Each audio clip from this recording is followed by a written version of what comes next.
পৃথিবীর নারী জাতিগুলিকে আল্লাহ পাক ডেকে বলেন, হে নারী জাতিরা, তোমরা ঘরে অবস্থান করো, তোমরা আইয়ামে জাহিলিয়াতের নারীদের মতো চলাফেরা করো না।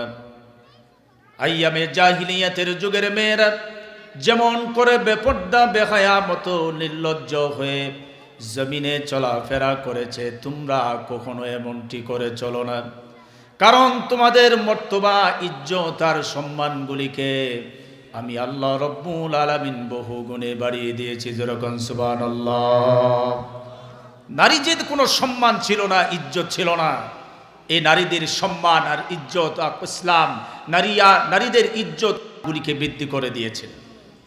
এজন্য এই নারী জাতিগুলিকে ঘরে অবস্থান করার জন্য, যাতে বেপর্দা হয়ে জমিনে তারা চলাফেরা না করে, এই দিক নির্দেশনাগুলি আল্লাহ সুবহানাহু ওয়া তাআলা দিয়েছেন। তোমরা তোমাদের নাম, তোমাদের শান, তোমাদের মান ইজ্জতকে তোমরা ঢেকে রাখো। তোমরা বেপর্দার মতো আইয়ামে জাহিলিয়াতের মেয়েদের মতো চলো না। আমাদের বর্তমানে ইউরোপের দেশগুলি যা আছে, বর্তমানে ইউরোপের দেশগুলি দেখে, দাদাদের কৃষ্টি আর কালচারগুলি দেখে বাংলার এই মুসলমানের নারীগুলি, আমাদের মা, আমাদের বোন, আমাদের স্ত্রীগুলি আজ তাদের কৃষ্টি আর কালচারগুলি ধরে আজকে তারা প্রত্যেকটা ঘরকে জাহান্নামের একটা টুকরা বানিয়ে ফেলেছে। কারণ তারা নিজেদের ব্যাপারে নিজেদের কদর তারা নিজেরা জানে না। আল্লাহ রব্বুল আলামিনের নবী বলেন, এ দুনিয়াটা একটা সম্পদ, এ দুনিয়াটা একটা সম্পদ, আর এই সম্পদের মধ্যে সর্বোৎকৃষ্ট এবং সর্বশ্রেষ্ঠ সম্পদ হচ্ছে নারী। আল্লাহ নবী বলেন, আদ-দুনিয়া কুল্লুহা মাতাউন মাতাউদ দুনিয়া কুল্লুহা আওরাতুন নিসা। দুনিয়াটা একটা সম্পদ, আর এই সম্পদের মধ্যে সর্বোৎকৃষ্ট সম্পদ হচ্ছে নারী। চিৎকার মেরে বলেন সুবহানাল্লাহ। কারণ আমার মা নারী, আমার স্ত্রী নারী, আমার মায়ের পেট থেকে দুনিয়ার জমিনে আসতে পেরেছি। আমার মায়ের শান, ইজ্জত আর সম্মানকে আল্লাহ পাক বহু গুণে বাড়িয়ে দিয়েছেন। এ নারী জাতি তার ইজ্জত আর সম্মানগুলি নিয়ে পৃথিবীতে বসবাস করবে। তবে যে ঘরে নারী অবস্থান করে, শিশুকালে যখন নারী মায়ের ঘর থেকে মায়ের ঘরে যখন এসে যায়, এ নারীটা কন্যা হিসেবে দুনিয়ার জমিনে আসে। কন্যা হিসেবে একে দেখার জন্য পিতা তার দাবিদার, এটাকে দেখানোর জন্য তার ভাই তার জন্য দাবিদার। সুন্দর করে তার কন্যা সন্তানের বড় খোঁজ খবর নিতে থাকে। কারণ পিতার আন্ডারে ওই কন্যা সন্তান লালিত হয়, ভাইয়ের আন্ডারে এ কন্যা সন্তানটা লালিত হয়।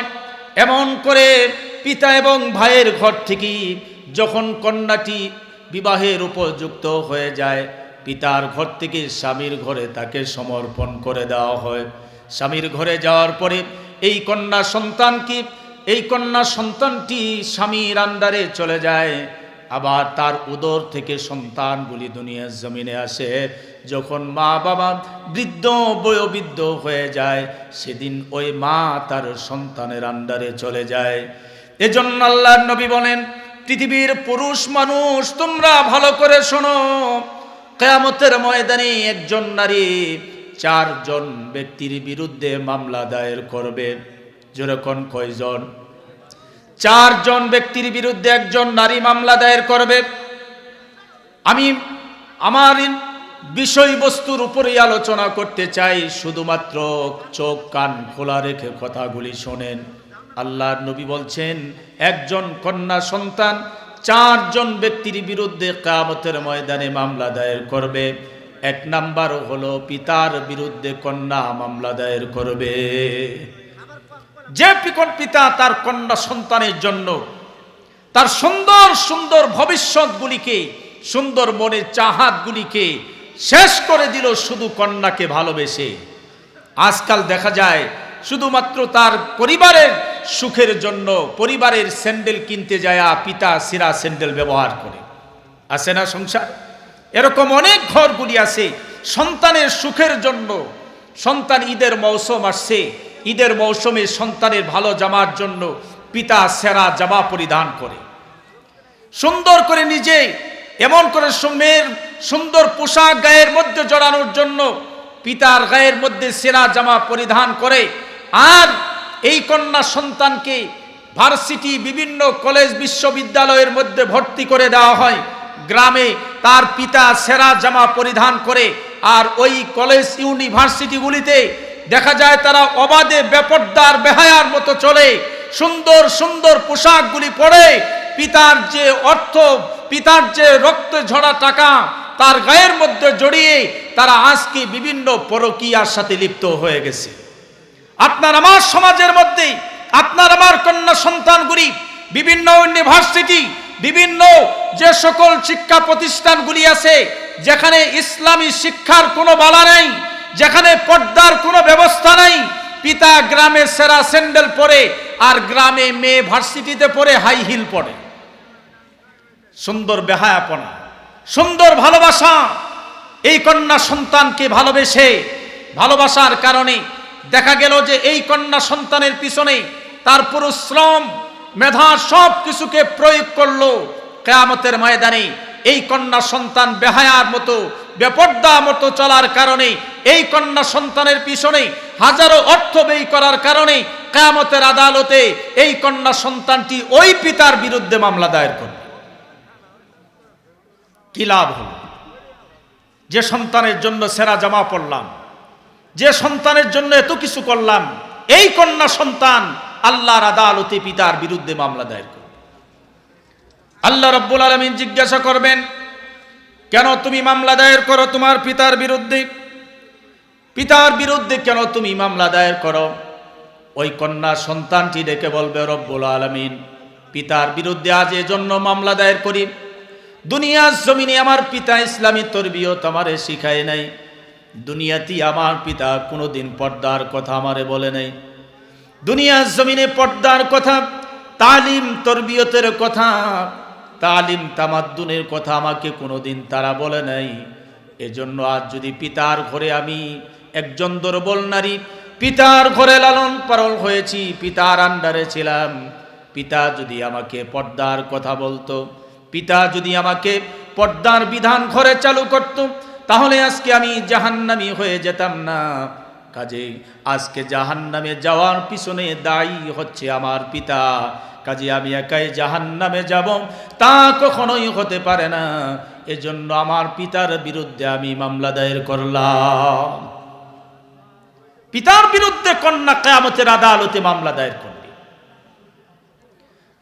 তারপর 2 নাম্বার, ভাইয়ের বিরুদ্ধে মামলা দায়ের করবে। বোন হয়ে ভাইয়ের বিরুদ্ধে কিয়ামতের ময়দানে মামলা দায়ের করবে। 3 নাম্বার হলো স্বামীর বিরুদ্ধে মামলা দায়ের করবে, স্ত্রী স্বামীর বিরুদ্ধে মামলা দায়ের করবে, এমনি করে সন্তানের বিরুদ্ধে মা মামলা দায়ের করবে। এই 4 জন ব্যক্তির বিরুদ্ধে, একজন নারী 4 জন ব্যক্তির বিরুদ্ধে মামলা দায়ের করবে। কারণ হলো এই মামলা দায়ের এজন্য করবে কারণ তার ঠিকানা জাহান্নামের হয়ে গেছে। দুনিয়ার জমিনে বেপর্দা হয়ে চলার কারণে, দুনিয়ার জমিনে বেহায়া নির্লজ্জ হয়ে চলার কারণে, এজন্য আল্লাহ পাক বললেন, তোমরা ঘরে অবস্থান করো, আইয়ামে জাহিলিয়াতের মেয়েদের মতো চলাফেরা করো না।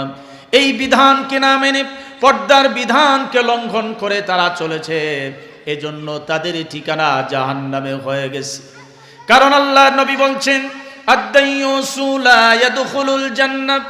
এ মুমিন, দুনিয়ার জমিনে একজন নারী যদি মাথার চুল খুলে রাস্তা দিয়া, পাতলা পোশাক পরে যদি রাস্তা দিয়া হেঁটে যায়, তাহলে আমরা নিজেরা বলি ওইটা দাইয়ুস মহিলা রাস্তা দিয়া হেঁটে যায়। এটা হলো দাইয়ুস, কারণ নিজের মাথার চুলগুলা খুলে আর পাতলা পোশাক পরে রাস্তা দিয়া যায়, এটার মতো দাইয়ুস মহিলা আছেন, বলি না? এটা আমরা বলে থাকি, কিন্তু আল্লাহ নবী বললেন দাইয়ুস তো সেই মহিলা না।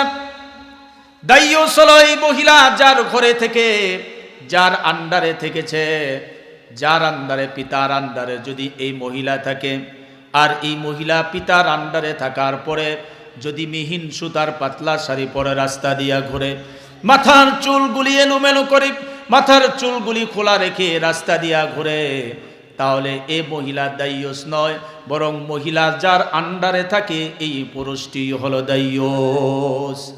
আল্লাহ নবী বলেন আদ-দায়্যুসু লা ইয়াদখুলুল জান্নাহ, দায়্যুস ব্যক্তি কখনো জান্নাতে প্রবেশ করবে না। এই দায়্যুস ব্যক্তি সে যদি তার কন্যা সন্তানকে নিয়ন্ত্রণ করতে না পারে, স্ত্রীকে যদি পর্দায় রাখতে না পারে, 1000 বার যদি হজরে আসওয়াদ চুম্বন দেয়, যদি 1000 বার হজ করে, যদি লক্ষ কোটি কোটি টাকা দান করে, যদি তার স্ত্রী বেপর্দা হয়ে চলে, তার মেয়ে বেপর্দা হয়ে চলে, তার বোন বেপর্দা হয়ে চলে, তাহলে একটা মামলার কারণে সকল আমলগুলি নস্যাৎ হয়ে যাবে, শুধুমাত্র তার স্ত্রীগুলিকে বেহায়া বেপর্দার মধ্যে চলার কারণে কোনো ইবাদত রবের দরবারে মঞ্জুর হবে না। এজন্য দুনিয়ার জমিনে নিজের সন্তান, কন্যা সন্তানগুলিকে দ্বীনের তরবিয়তগুলি শিখানো একজন পুরুষের ওপর ফরজিয়ত, ফরজ করে দেওয়া হয়েছে। আমার আন্ডারে আমার বোন আছে, আমার কন্যা আছে, আমার দায়িত্ব হলো আমার ছোট্ট এই কন্যাকে দ্বীনের তালিম আর তরবিয়তগুলি শিখানো। আমার ঘরে বোন আছে, আমার বোনকে যাতে 14 জন পুরুষ ছাড়া পৃথিবীর কেউ আমার বোনকে দেখতে না পারে, এর হক হচ্ছে আমার। যদি আমার এই হকের কোন প্রকার যায়, আল্লাহর আদালতে আমার বোনের মামলা খায় যাব। এজন্য বুকে হাত রেখে বলেন তো, দুনিয়ার জমিনে এমন কোন পুরুষ আছে যারা আল্লাহর আদালতে এই মামলা থেকে রেহাই পেতে পারে? আল্লাহর আদালত থেকে মামলা থেকে কেউ রেহাই পেতে পারবে না। কারণ দুনিয়ার জমিনে করোনা মহামারীর চাইতে বড় ভয়ানক রূপ ধারণ করেছে বেপরদা। বাজার ঘাটে গেলে তো নারীদের কারণে বাজারেই ঢোকা যায় না।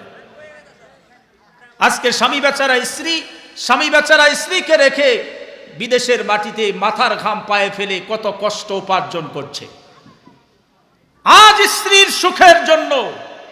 কিন্তু বাজার ঘাটে ঢুকলে দেখা যায় ভ্যানিটি ব্যাগ একটা কাঁধে নিয়ে বিভিন্ন বাজারের মোড়ে মোড়ে তারা ঘোরাঘুরি করছে। স্বামী বেচারা তার অক্লান্ত পরিশ্রমের টাকা দিয়া নিজের স্ত্রীর সুখের জন্য দূর প্রবাসের মধ্যে থাকলো, যাতে করে সুখ সমৃদ্ধে স্ত্রী দেশের মাটিতে সুন্দর করে চলতে পারে। তার নিজস্ব যৌবনের নিয়ন্ত্রণ করে সেভ করে শুধুমাত্র স্ত্রীর মনোবাঞ্ছনা অর্থের কারণে দেশের বাড়ি ত্যাগ করে বিদেশের মাটিতে তারা তাদের সময় বছরের পর বছর তারা কাটায় দিল। দেশের মাটিতে স্বামী বেচারা অনেকের কাছে শুনেছি যে বিদেশ থেকে বারবার ফোন করে বলে, আমি যেহেতু দেশে নাই, কাজেই তোমাকে সেভ করো, পর্দার মধ্যে থাকো, কোনো পুরুষের সাথে কথা বলো না, বারবার স্ত্রীকে চাপ দিয়ে প্রয়োগ করে। কিন্তু স্ত্রী দেখা যায় বিভিন্ন এই কারণে সেই কারণে বিভিন্ন অজুহাতে বাজার ঘাটের মধ্যে তারা আজকে ভরপুর, আজকে তাদের কারণে বাজার ঘাটে ঢোকা বড় মুশকিল হয়ে গেছে। শহরে বাজারে দেখো নারীদের ঢল, পর্দাবিহীন তারা করে ঝলমল, অন্যকে তার দিকে আসে কে বালাই, দেশটায় আজি ধ্বংস নারীর বেপরদায়, চারিদিকে একই আওয়াজ হাই হাই হাই। শুধু বেপর্দা চলছে। আজকে আপনি একজন মানুষ নিজের ঈমানকে নিয়ন্ত্রণ করা বড় কঠিন মুসিবতে পড়ে গেছে। এজন্য আল্লাহ রাব্বুল আলামিন নারীদের ইজ্জত আর সম্মান ছিল না। আপনার পায়ে আমার হাত দুটি রেখে বলি, আমার ঘরে আমার সন্তান আছে, কন্যা সন্তান আছে, আমার ঘরে আমার স্ত্রী আছে, বোন আছে। আমি প্রতিনিয়ত তালিম তরবিয়তের মাধ্যমে অন্তত এতটুকুন তাদের কাছে আহ্বান রাখি, আমার জীবনের যত পরিশ্রম আর মেধা যতটুকুন ব্যয় হয় তোমাদের পিছনে হয়ে যায়, কাজে আমার এই ব্যথা, আমার পরিশ্রমগুলি যাতে ব্যথাই না পড়ে যায়, পৃথিবীর কোনো মানুষের সাথে যাতে দেখা না হয়ে যায়। বেপর্দা অবস্থায় কখনো চলাফেরা করার চেষ্টা করো না। প্রতিনিয়ত এটা আমার আর্জি থাকে। কারণ হলো আমার জীবনের সকল পরিশ্রম তখনই ব্যথা যাবে যদি আমার বোন, আমার স্ত্রী, আমার কন্যা সন্তান যদি বেপর্দায় চলে যায়। তাহলে আমার এই জীবনে পরিশ্রম আর মেধার কোনো দাম থাকবে না। আপনাদের মাথা পায়ে হাত রেখে বলি, আপনাদের ইজ্জত আর সম্মান ইসলাম আপনাকে দিয়েছে। এই নারীদের কোনো সম্মান ছিল না, কোনো ইজ্জত ছিল না। ইসলাম নারীদেরকে মর্তবা দিয়ে দিল। একভাবে নয়, দুইভাবে নয়, তিনভাবে ইসলাম নারীকে মর্তবা দিয়ে দিল। নারীকে কন্যা হিসেবে মর্তবা দিল। নারী যখন একজন দুর্বল দেহ থেকে পৃথিবীর জমিনে একজন মায়ের ঘরে যখন দুনিয়ার জমিনে চলে আসে, দুর্বল দেহ থেকে যখন বেরিয়ে এলো, তখন আল্লাহ রহমতের ফেরেশতা একজন কন্যা সন্তান পৃথিবীর জমিনে আসার কারণে একজন রহমতের ফেরেশতা তার বাড়িতে গিয়া সালাম দেয়, আসসালামু আলাইকুম ইয়া আহলাল বাইত। হে ঘরওয়ালা, তোমার উপর শান্তি বর্ষিত হোক, তোমার উপর শান্তি বর্ষিত হোক। কারণ এটা একটা দুর্বল দেহ আরেকটা দুর্বল দেহ থেকে বেরিয়ে এসেছে। কাজেই একে যে সেবা শুশ্রূষা করবে, আল্লাহ রাব্বুল আলামিন তার ঘরে খায়ের আর বরকত আর কল্যাণ দিয়ে আল্লাহ পূর্ণ করে দিবে। চিৎকার মেরে বলে সুবহানাল্লাহ। এ নারীকে আল্লাহ মর্তবা দিয়ে দিলেন। নারী যদি কারো ঘরে কন্যা সন্তান যদি জন্মগ্রহণ করে, তাহলে এই কন্যা সন্তানের কারণে রহমতের ফেরেশতা তার দোরগোড়ায় এসে যায়। কিন্তু কারো ঘরে যদি একটা ছেলে সন্তান জন্মগ্রহণ করে, তাহলে আল্লাহ রহমতের ফেরেশতা তার দোরগোড়ায় হাজির হয় না। এই নারীদের ব্যাপারে আল্লাহ পাক এত মর্তবা দিলেন। নারী যখন কন্যা হয়ে যখন দুনিয়ার জমিনে এলো, এই নারীর ব্যাপারে আল্লাহ নবী বললেন, কারো ঘরে যদি একটা কন্যা সন্তান হয়, তাহলে একটা কন্যা সন্তানের বিনিময়ে আল্লাহ রব্বুল আলামিন ওই পিতা মাতাকে একটা জান্নাতের মালিক বানিয়ে দিবেন। যেরকম সুবহানাল্লাহ। একটা কন্যা সন্তানের বিনিময় একটা জান্নাত। সাহাবীরা আল্লাহ নবীকে বললেন, ইয়া রাসূলুল্লাহ, আল্লাহ রাব্বুল আলামিন যদি কারো ঘরে দুইটা কন্যা সন্তান দেয়, আল্লাহ নবী বললেন, সাহাবীরা শোনো, তাহলে তাকে আল্লাহ পাক দুইটা জান্নাতের মালিক বানায় দিবেন। সাহাবীরা আবার প্রশ্ন করলেন, ইয়া রাসূলুল্লাহ, কারো ঘরে যদি আল্লাহ তিনটা কন্যা সন্তান দেয়, আল্লাহ নবী বললেন, তাহলে তিনটা জান্নাতের মালিক আল্লাহ পাক তাদের বানায় দিবেন। তিনটা জান্নাতের মালিক বানায় দিবেন। তবে শর্ত হলো, পিতা মাতা যদি তার কন্যা সন্তানকে দ্বীনের তরবিয়ত শিখায়া পর্দা পুশিদার মধ্যে রেখে যদি উপযুক্ত পাত্রস্থ করতে পারে, তাহলে ওই একটা কন্যা সন্তানের বিনিময়ে আল্লাহ রব্বুল আলামিন ওই মাতার পিতাকে একটা জান্নাতের মালিক বানায় দিবেন। এজন্য নিজ কন্যা সন্তানকে ইসলামী তরবিয়ত শেখানোর যতটা নিয়ামত, যে কাজের যত লাভ, সে কাজের ততটা কিন্তু ক্ষতি। কন্যা সন্তান আপনাকে আমাকে দিয়েছেন, এ কন্যা সন্তান আপনার আমার জন্য বড় নিয়ামত। পৃথিবীর জমিনে ওই পিতা বড় ভাগ্যবান। দিলের কানটা লাগায়া শুনে রাখেন, পৃথিবীর জমিনে ওই পিতা বড় ভাগ্যবান, যাকে আল্লাহ রব্বুল আলামিন একটা কন্যা সন্তানকে আল্লাহ তার ঘরে দিয়েছেন। একজন কন্যা সন্তান দিয়েছেন, ওই কন্যা সন্তানের পিতা হলো সবচেয়ে বড় ভাগ্যবান। যদি কন্যা সন্তান কি ইসলামী তরবিয়ত যদি শিখাতে পারে, তাহলে এ কন্যা সন্তানের বিনিময় ওই বাবা একটা জান্নাতের মালিক হয়ে যাবে। কিন্তু আজকাল দেখা যায়, নারী ঘরে যখন একটা কন্যা সন্তান আসে, তখন পিতার মনটা একটু বেজার হয়। যখন আরেকটা কন্যা সন্তান আসে, আরেকটু বেজার হয়। যখন আরেকটা কন্যা সন্তান আসে, তিনটা কন্যা সন্তান আসলে পিতার মন এত বেজার হয় যে কন্যা সন্তান দুনিয়াতে আসছে এই খবর পর্যন্ত আরেকজনের কাছে পৌঁছায় দিতে তার কষ্ট হয়। কিন্তু যদি ছেলে হয়, ছেলে হওয়ার পরে ফেসবুকে টুইট করে, ফেসবুকে পোস্ট করে, আমার প্রথম ছেলে সন্তানের পিতা হলাম। যদি ছেলে দ্বিতীয় হয়, দ্বিতীয় ছেলে সন্তানের পিতা হলাম। ছেলে যদি তৃতীয় হয়, তৃতীয় ছেলে সন্তানের পিতা হলাম। কিন্তু মেয়ে যদি 2 নাম্বার হয়, ফেসবুকে টুইট করে না যে আমি দ্বিতীয় আমার মেয়ের বাবা হলাম, আমি তৃতীয় মেয়ের বাবা হলাম। এটা তার আর পোস্ট করে না, কারণ তার মনে ভরা কষ্ট যে মেয়ে সন্তান আল্লাহ আমার দিছেন। আগে 1-2টা ছিল, আরো আরেকটা আল্লাহ তাআলা দিছেন। দেখা গেছে বিভিন্ন যারা নেটিজেনরা যারা আছেন, তারা ভালো করে দেখেন যে অনেকেই আছে যে ঘরে 3টা কন্যা সন্তান হওয়ার কারণে যে স্বামী বেচারা তার স্ত্রীকে তালাক পর্যন্ত দিয়েছে। তো তোমার পেট থেকে আর কোনোদিন আমি ছেলে সন্তানের মুখ দেখতে পারবো না, কাজে আমাকে স্ত্রী চেঞ্জ করতে হবে, আমাকে আরেকটা বিবাহ করতে হবে, তোমার গর্ভ থেকে আর কোনোদিন ছেলে সন্তান পাওয়ার আশা করা যায় না, কাজে আমাকে আরেকটা বিয়ে করতে হবে। এক পর্যায়ে দেখা গেল যে এই কন্যা আগের স্ত্রীর কাছ থেকে 3টা কন্যা সন্তানের কারণেই আগের স্ত্রীকে তারা তালাক দিয়ে ফেলেছে। কারণ বড় বেজার, কন্যা সন্তান আসাতে তার কাছে বড় বেজার। সাহাবাই কেরাম বড় খুশি হয়ে যেতেন যে যদি 2টা হয়, আল্লাহ রসুল বললেন 2টা জান্নাত, যদি 3টা হয় ওই 3টা জান্নাতের মালিক আল্লাহ বানাই দিবে। কিন্তু আমাদের অবস্থা বিরূপ, আমাদের অবস্থা তা নেই। এই জন্য আল্লাহ নবী সাল্লাল্লাহু আলাইহি সাল্লাম বলছেন যে কন্যা সন্তান তোমার জন্য একজন পিতার জন্য বড় নিয়ামত। কাজে এই নিয়ামতকে তোমরা অখণ্ড রাখো, সুন্দর করে পর্দা এবং কুশিদার মধ্যে রেখে তোমার কন্যা সন্তানকে তুমি লালন পালন করো। মুসলমান ভাইয়ের আমার, এ নারী জাতির কোনো মর্তবা ছিল না। ইসলাম নারীকে 3 ভাবে মর্তবা দিল। একজন কন্যা হিসেবে নারীকে মর্তবা দিয়ে দিল। ইসলাম নারীদের কোনো মর্তবা ছিল না। আইয়ামে জাহিলিয়াতের যুগে নারী যদি দুনিয়ার জমিনে আসতো, তাহলে কন্যা সন্তান দুনিয়ার জমিনে আসার কারণে ওই সময় মানুষগুলি যার ঘরে কন্যা আসতো তারা বলতো আমার মতো পায়া পিতা আর নেই, আমার মতো দুর্ভাগা পিতা আর নেই। কারণ আমার ঘরে কেন কন্যা সন্তান হলো, আমার মতো দুর্ভাগা পিতা আর কোথাও খুঁজে পাওয়া যাবে। এই জন্য কন্যা সন্তান দুনিয়ার জমিনে আসলে তারা নিজেদেরকে হতভাগা ও পয়া মনে করত। এক সাহাবী আল্লাহ নবীর কাছে আসলেন। আল্লাহ নবী কি ডেকে বললেন, ইয়া রাসূলুল্লাহ, ইয়া হাবিবাল্লাহ, আমি কালেমা পড়েছি, মুসলমান হয়ে গেছি।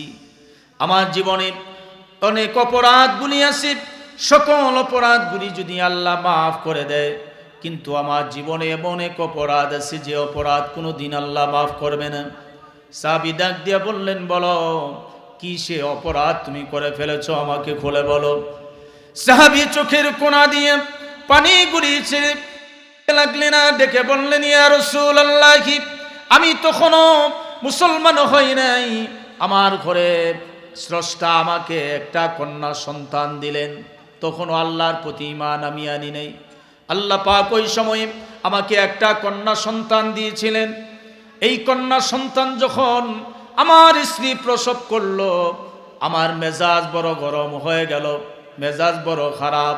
কারণ হলো আমাকে কেন কন্যা সন্তান আমার ঘরে এলো, আমার মতো অপয়া দুর্ভাগা পিতা বুঝি জমিনের মতো আর কেউ নাই। আমার কন্যা সন্তান আসার কারণে আমি আমার স্ত্রীকে ধমকাতে লাগলাম, স্ত্রী শোনো, তোমার গর্ভ থেকে যে কন্যা এসেছে এই কন্যা সন্তানকে এখনই তুমি মেরে ফেলো। আমার স্ত্রী আমাকে ডেকে বললেন, কেমন করে মেরে ফেলবো? কারণ আমি তাকে 10 মাস 10টা দিন গর্ভধারণ করেছি। প্রসব বেদনা কত কষ্টের, গর্ভধারণ কত কষ্টের, আপনি তা বুঝবেন না। ডাক দিয়ে বললেন, কখনোই তাকে মারব না। স্ত্রী কোনোভাবেই আমার কথাগুলি শুনলেন না। এক পর্যায়ে আমি সফরে চলে গেলাম। সফর থেকে ফিরে এসে দেখি আমার কন্যা সন্তানটা বেশ বড় হয়েছে। আমার কন্যা সন্তান বড় হয়ে গেল, 4 বছর বয়স হয়ে গেল। আমি এমন করে আমি আমার স্ত্রীকে ধমকাতে লাগলাম, শোনো, আমার এই কন্যা, আমার কন্যাকে কেন তুমি তাকে এখনো মেরে ফেলো নাই, কারণটা কি? আমার স্ত্রী তখন আমাকে ডেকে বলল, স্বামী, আপনি আপনার চেহারার দিকে তাকায় দেখেন আর আমার কন্যার দিকে তাকায় দেখেন, আপনাকে যতটা সুন্দর করে স্রষ্টা বানাইছে আমার কন্যাকেও সেই সুন্দর করে বানাইছে। ইয়া রাসূলুল্লাহ, আমার কন্যা সন্তানটি এত সুন্দর ছিল যার কারণে তার নামকরণ করা হয়েছিল জামিলা। আরবিতে জামিলুন শব্দের অর্থ হলো সুন্দর। ইন্নাল্লাহ জামিলুন ওয়া ইউহিব্বুল জামাল, আল্লাহ নিশ্চয়ই সুন্দর, তিনি সুন্দরকেই বেশি ভালোবাসেন। এত সুন্দর আমার কন্যা ছিল, কিন্তু আমি এত নিষ্ঠুর পিতা, তারপরেও আমার ওই সুন্দরের দিকে তাকায়া কখনো আমার মনের মধ্যে আমার কন্যা সন্তানের প্রতি প্রেম জাগে নাই, ভালোবাসা জাগে নাই।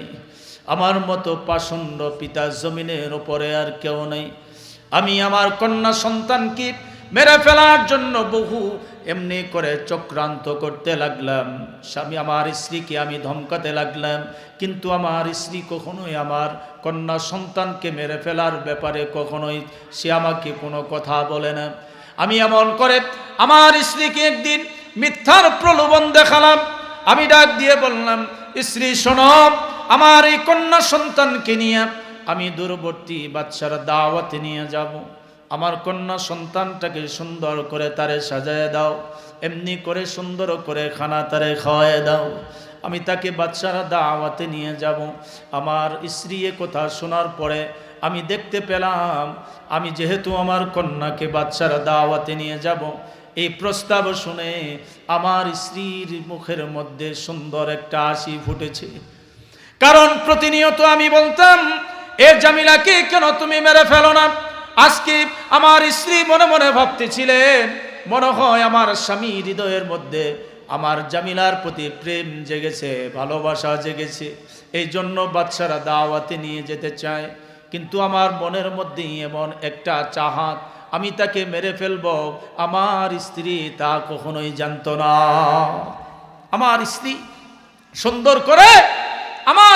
সুন্দর করে জামিলারে সুন্দর কাপড় পরায় দিছে, সুন্দর করে খানা খাওয়ায় দিছে, সুন্দর করে লোকমা খানা খাওয়া বলতেছে, যাও তুমি তোমার বাবার সাথে বাদশার দাওয়াতের দিকে যাও। আমার স্ত্রী জানে না তার গায়ের মধ্যে এই সুন্দর পোশাক পরানি, এটা তার জীবনের শেষ পোশাক পরানি, আর তার মুখের মধ্যে খাবার তুলে দেওয়াটা এটা জীবনের শেষ লোকমা। আমার স্ত্রী তখনও জানে না, কিন্তু আমি জানি আমি কতটা পাষণ্ড, কতটা নির্দয়। আমি তখনও আমার স্ত্রীকে বুঝতে দেয় নাই। আমার স্ত্রীর প্রতি, আমার সন্তানের প্রতি তখনও আমার প্রেম জাগে নাই, ভালোবাসা জাগে নাই। আমি এমন করে আমার জামিলাকে দূরবর্তী পাহাড়ের মধ্যে নিয়ে গেলাম। পাহাড়ের চূড়ায় নিয়ে আমার জামিলাকে বললাম, জামিলা এখানে দাঁড়ায় থাকো। আমি গর্ত খনন করা শুরু করে দিলাম। গর্ত খনন করতে লাগলাম। এমনি করিয়া গর্ত খনন কালে আমার গর্ত খনন করতেছি, মাটির ছোট ছোট কণাগুলি আমার মুখের মধ্যে যখন এসে লেগে যায়, আমার জামিলা আমাকে আয়সা ডাক দিয়া বলে, মুখ থেকে মাটিগুলি সরায় আর বলে, আব্বা আপনি কার জন্য গর্ত খনন করতেছেন? কিসের জন্য আপনি গর্ত খনন করেন? অযথা এত কষ্ট আপনি কেন করেন গো আব্বা? আমি বুঝতে পারলাম না, আপনি কি আমার একটু বলবেননি?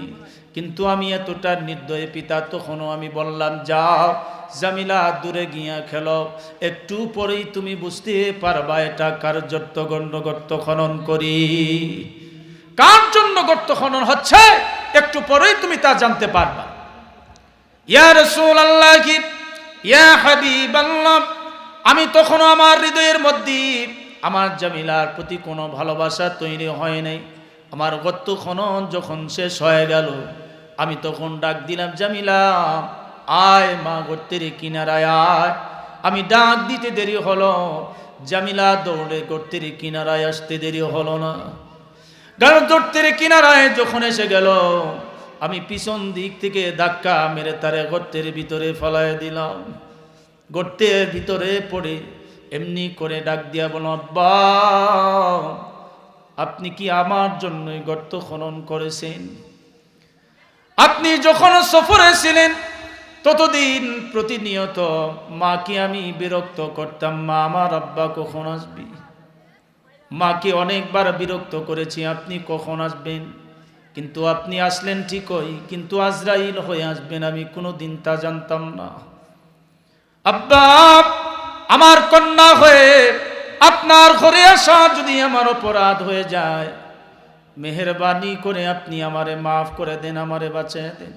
কোনোদিন পিতার পরিচয় নিয়ে আপনার দোরগোড়ায় হাজির হব না, কোনোদিন পিতার পরিচয় দিব না, দেশে দেশে ভিক্ষা করে খাবো, তারপরেও কোনোদিন আপনারে আব্বা বলে আমি ডাকবো না।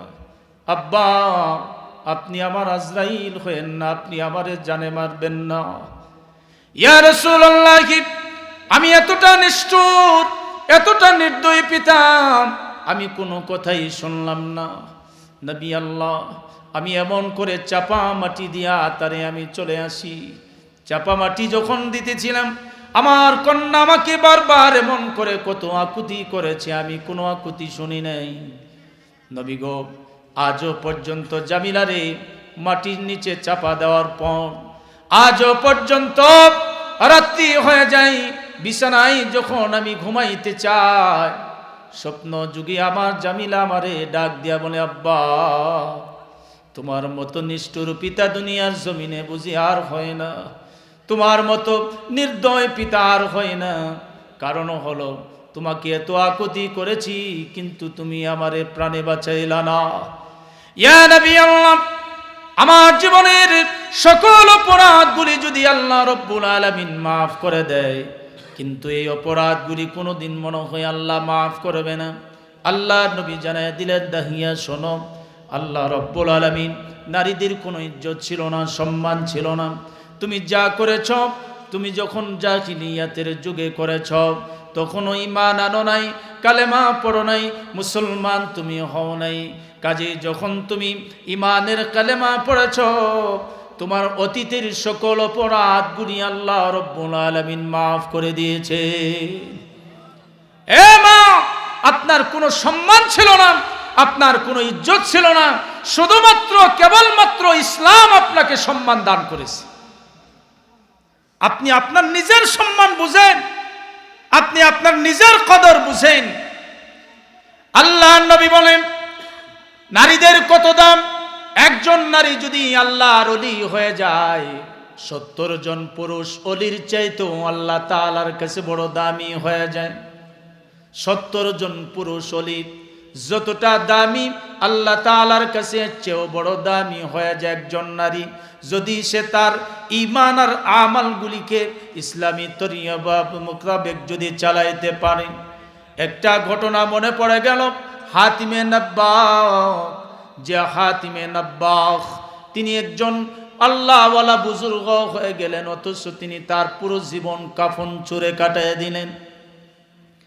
তার নামের শেষে আজ যেভাবে মাহফিল হচ্ছে, হাতিমে নব্বাখ তিনি এইভাবে মাহফিলে আলোচনা করতেছিলেন, কিন্তু তার নামের শেষের মধ্যে নব্বাখুন শব্দ, লকব উপাধি নব্বাখ, অর্থাৎ তিনি একজন আল্লাহর ওলি হওয়ার পরও তার নামের শেষে কেন কাফন চোর? নাম হলো আব্দুস সালাম, কিন্তু নামের শেষে সালামে নব্বাখ, অর্থাৎ সালাম হলো কাফন চোর। তার নাম হলো হাতিম, নামের শেষে নব্বাখ, অর্থাৎ হাতিম হচ্ছে কাফন চোর একজন ব্যক্তি।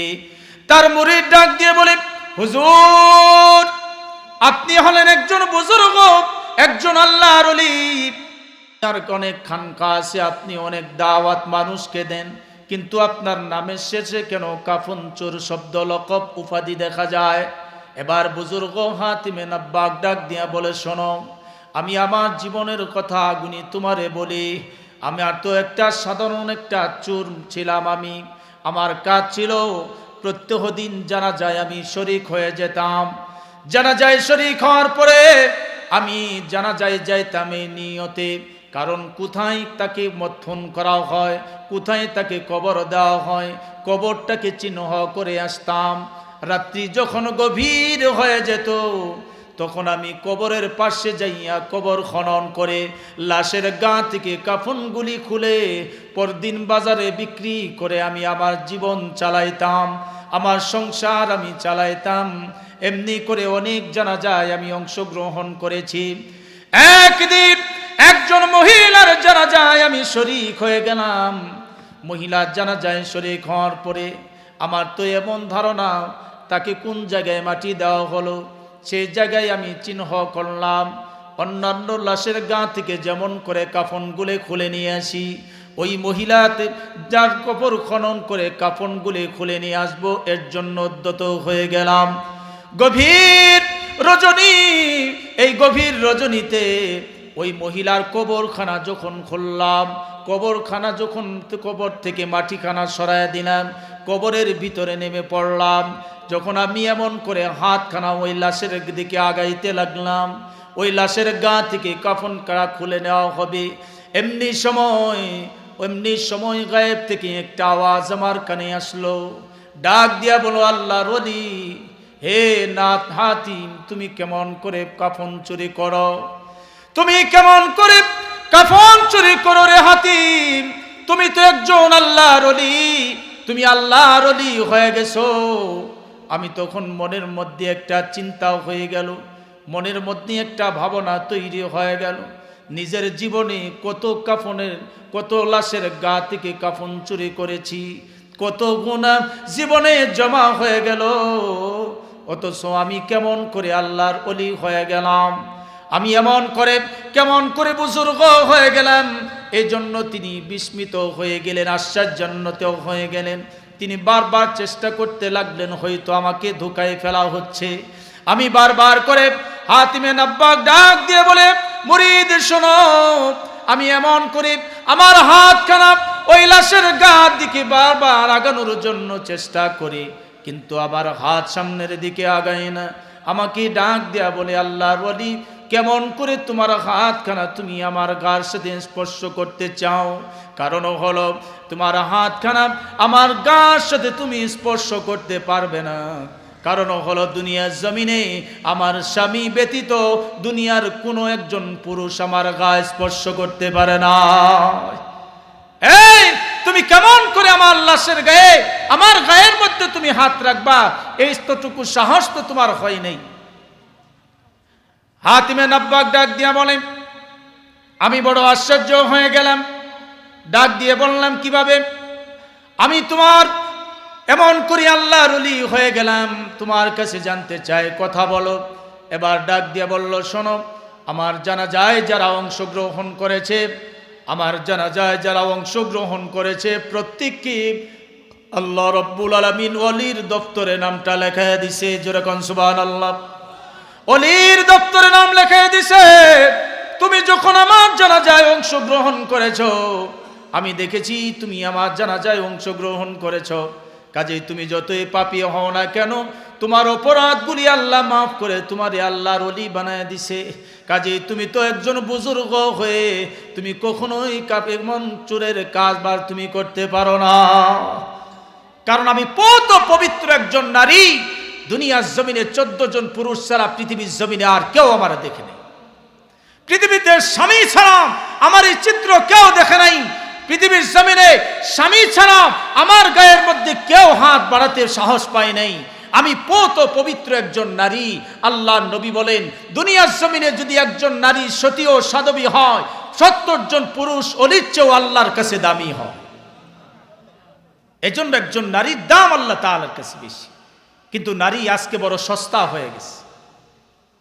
নারী আজকে বড় সস্তা হয়ে গেছে শুধুমাত্র বেপরদার কারণে। শুধুমাত্র বেপরদার কারণে সস্তা হয়ে গেছে। নারী তার মন গড়া জীবন চলার কারণে, স্বামীর আনুগত্য না করার কারণে, নারী তার পিতা মাতার আনুগত্য না করার কারণে আজকে নারী বড় সস্তা হয়ে গেছে। আজকাল দেখলে দেখা যায় যে, আজকাল দেখবেন যে নারীগতি জাতিগুলি যাদের সম্মান ইজ্জতগুলি নিজেরা নিজেদের সম্মান আর ইজ্জতগুলিকে নিজেরা তাদের সম্মান আর ইজ্জতগুলিকে তারা বুঝতে চায় না। আজকের কন্যা সন্তান দুনিয়ার জমিনে আসাটা বড় অন্যায়ের কারণ হয়ে দাঁড়িয়েছে। কারণ এই সকল অন্যায় থেকে নারীদেরকে ফিরে আসতে হবে। আল্লাহ নবী বলছেন, নারীদেরকে 3 ভাবে মর্তবা দিলেন, কন্যা হিসেবে মর্তবা দিলেন। কেমন কন্যা হিসেবে মর্তবা দিলেন? আল্লাহ নবীর কাছে যত তার সন্তানগুলি ছিল, তার মধ্য থেকে আল্লাহ নবী ফাতেমাকে বেশি ভালোবাসতেন। আল্লাহ নবী দুনিয়া থেকে বিদায়ের সময় হয়ে গেল।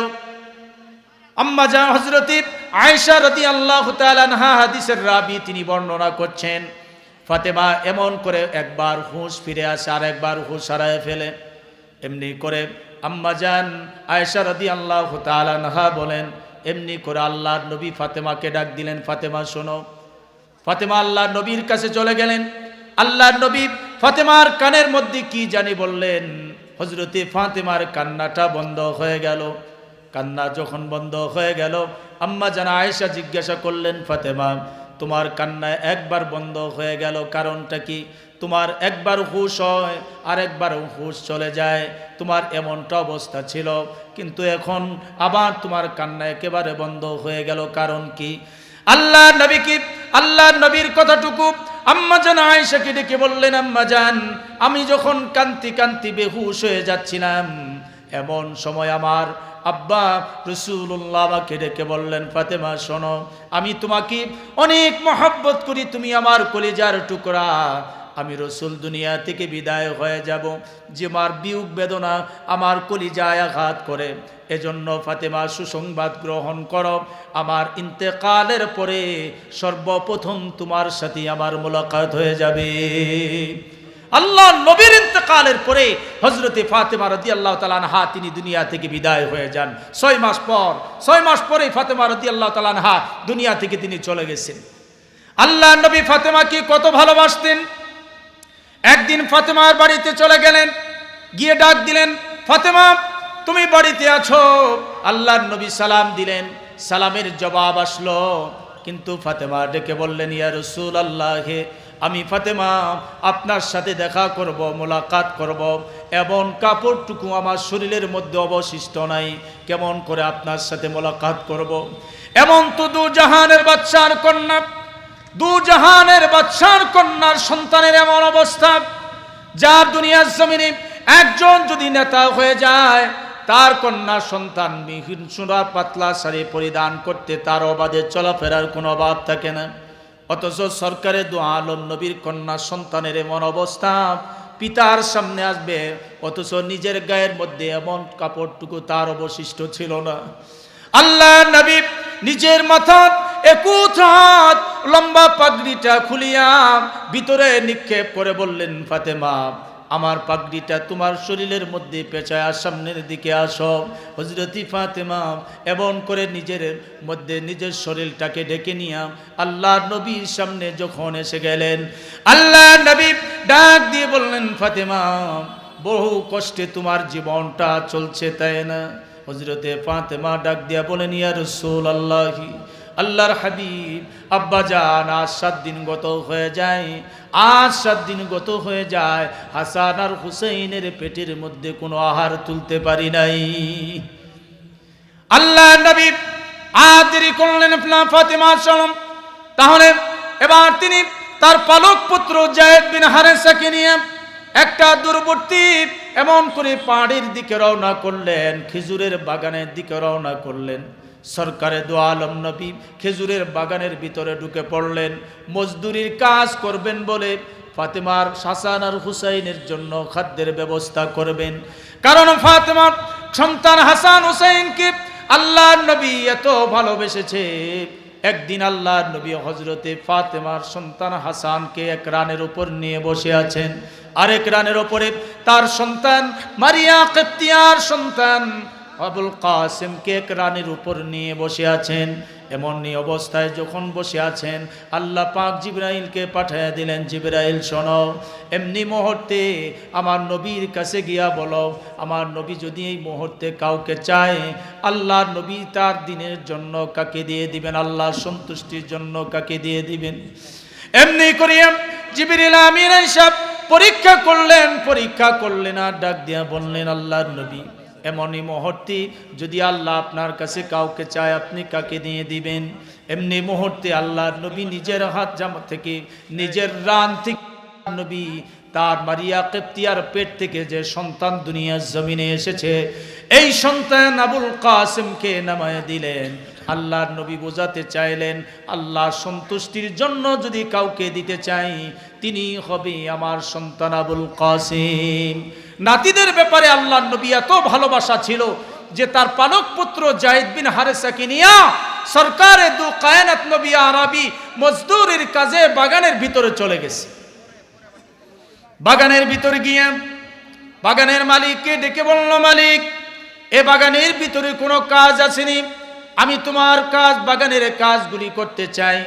বাগানের ভিতরে মালিকটা ডাক দিয়ে বলল, বাগানের কাজ আছে, একটা কূপ আছে, এই কূপের ভিতর থেকে বালতি দিয়া পানিগুলি তুলতে হবে, বালতি দিয়া পানি উত্তোলন করা হবে, প্রতি বালতির বিনিময়ে 2টি করে খেজুর দেওয়া হবে, যত বালতি পানি আপনি উত্তোলন করতে পারেন। এমনি করি আল্লাহর নবী সরকারে দু আলম নবী নাতিদের এমন অবস্থা শুনে আল্লাহর নবী মজদুরের কাজে লেগে গেলেন। তার হাতে রশি নিয়ে বালতিখানা এমনি করে কূপের ভিতরে ছেড়ে দিয়ে এক বালতি পানি আল্লাহর নবী যখন উত্তোলন করলেন, উত্তোলন করার পরে দুটি খেজুরকে যায়েদ বিন হারেসার কাছে পাঠিয়ে দিলেন, যাও আমার এই খেজুর দুটিকে হাসান আর হুসাইনের দুর্গরে পৌঁছে দাও, হাসান হুসাইনের কাছে পৌঁছে দাও, তারা খাবি। দ্বিতীয় বালতি দিয়ে পানি উত্তোলন করবেন, এমনি মুহূর্তে বালতিখানা যখন জমিনের মধ্যে ছেড়ে দিয়েছে, ছেড়ে দেওয়ার পরে কূপের মধ্যে ছেড়ে দেওয়ার পরে আল্লাহর নবীর হাত মুবারক থেকে রশিখানা ছিঁড়ে এমন করে কুয়ার ভিতরে পড়ে গেছে। দূর থেকে মালিক তাকায় দেখলো আল্লাহর নবী ইনি যে সরকারে দু আলম, তাকে চিনতে পারে নাই, মালিক বুঝতেও পারে নাই ইনি একজন মহামানব, যাকে সৃষ্টি না করলে তামাম আসমান জমিনকে আল্লাহ রব্বুল আলামিন সৃষ্টি করতেন না। এমন একজন মানব আজকে বাগানের মজদুরি করার জন্য এসেছে, আর তিনি বালতি দিয়া পানি উত্তোলন করতেছে। আল্লাহ নবী তার হাতে রশি আছে, কিন্তু রশি খানা ছিঁড়ে যখন কূপের মধ্যে পড়ে গেল, মালিক দূর থেকে দেখলো এমনি করে মজদুরিওয়ালা তিনি তো রশি টানেন না, আর পানি উত্তোলন হয় না। আস্তে আস্তে করে মালিক আসলো, আসার পরে দেখলো তার হাতের মধ্যে রশি আছে বটে, কিন্তু রশি রাগায় বালতিটুকু নাই। এমনির মালিক এত রাগান্বিত হয়ে গেল, এতটা ক্রোধান্বিত হয়ে গেল, মালিক এমনি করে সরকারে দু আলম নবীর গাল মুবারকের উপরে থাপ্পড় কষে মারল। আল্লাহর নবী শুধুমাত্র একটি আওয়াজ করে বললেন, শোনো মালিক, তোমার যে হাত দিয়া তুমি আমার গালের উপরে আঘাত করেছ রে মালিক, তোমার ওই হাতের মধ্যে কি তুমি ব্যথা পাও নাই? আল্লাহর নবী তারপরেও তার প্রতিশোধের কোনো কথা বললেন না। মালিক শোনো, তোমার রাগকে তুমি কন্ট্রোল করো, তুমি বিস্মিত হয়ে গেছো, কুয়ার ভিতরে বালতি পড়ে গেছে আর উত্তোলন করা কেমন মুশকিল না। আল্লাহর নবী তার বরকতি হাত কূপের উপরে রাখলেন, বালতিখানা আস্তে করে আল্লাহর নবীর হাত মুবারকের উপর চলে আসলো। চিৎকার মেরে বলেন সুবহানাল্লাহ। তখন মালিক যার হাত দিয়া আল্লাহর নবীর গায়ে আঘাত করেছে, যার গায়ের উপরে মশা মাছি পড়া আল্লাহ পাক হারাম করে দিয়েছে, আর আঘাত করার ফলে এমনি করে তার হাতের মধ্যে এত ব্যথা, ঘোড়ার চিল্লায় যেমন করে অনুরূপ আঘাত করার পরে তার হাতে এতটা ব্যথার সঞ্চার হয়েছে যে ঘোড়ার চিল্লায় যেমন এই লোকটি, এই মালিক, বাগানের মালিক, তেমন করে চিল্লানি শুরু করে দিয়েছে। এমন করে যখন চিল্লাতে লাগলো, এক বর্ণনায় এসেছে আঘাত করার পরে তার দেহ থেকে হাতখানা তার দেহ থেকে খসে পড়ে গেছে। এমনি মুহূর্তে বলল, আমি অপরাধ করেছি, কে আপনি? মহামানব চিনি না। যার গালে আঘাত করার কারণে হাতে এত ব্যথা হয়, হাত কেটে পড়ে যায়, নিশ্চয় আপনি মহামানব হবেন। ভুল করে ফেলেছি, আপনি আপনার হাতে কূপের নিচ থেকে বালতি আবার উত্তোলন হয়ে যায়, আমি ভুল করে ফেলেছি, আপনাকে চিনতে ভুল করে ফেলেছি, কে আপনি? আপনি আমাকে আপনার পরিচয়টুকু তুলে ধরুন। আল্লাহ নবী তখনও পরিচয়ের কথা বললেন না, বললেন, শোনো, আমি তুমি যা আমাকে আঘাত করেছো, মনে কোনো কষ্ট আমি নেই নাই, তবে যদি তুমি একবার ইমানের কালেমা পড়তে পারো, তোমার ব্যথা, তোমার চিল্লানি সব কিছু শেষ হয়ে যাবে। এমনি মুহূর্তে আল্লাহর নবী তার মুখ মুবারক থেকে লালা মুবারকটুকু বের করে আল্লাহর নবীর হাতের উপর, আল্লাহর নবী যখন তার লালাটা তার হাতে রেখে দিলেন, সঙ্গে সঙ্গে এমন কুদরতি মেডিসিন লাগায় দিছে। লাগায়া দিতে দেরি হলো, কিন্তু মালিকের ব্যথা উপশম হতে দেরি হলো না। বললাম, আপনার এমন কুদরতি বুজুর্গি বোঝা বড় কঠিন, এখনই আপনি আর দেরি করবেন না, আপনি আমাকে ইমানের কালেমা পড়ায় দেন, লা ইলাহা ইল্লাল্লাহু মুহাম্মাদুর রাসূলুল্লাহ। জবান ছেড়ে পড়ি সাল্লাল্লাহু আলাইহি ওয়াসাল্লাম।